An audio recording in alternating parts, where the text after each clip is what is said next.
ফারহান আর নীলা তার ছোটোবেলার বন্ধু।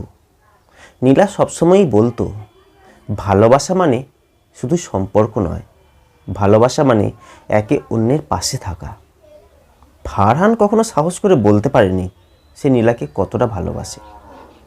14ই ফেব্রুয়ারি ভ্যালেন্টাইন্স ডে বিকালবেলায় নীলা তার হাতে একটা চিঠি দিল।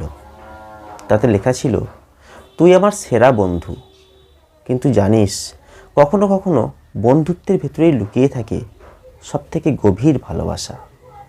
ফারহান চিঠিটা পড়ে নীলার দিকে তাকালো। নীলা হাসছিল।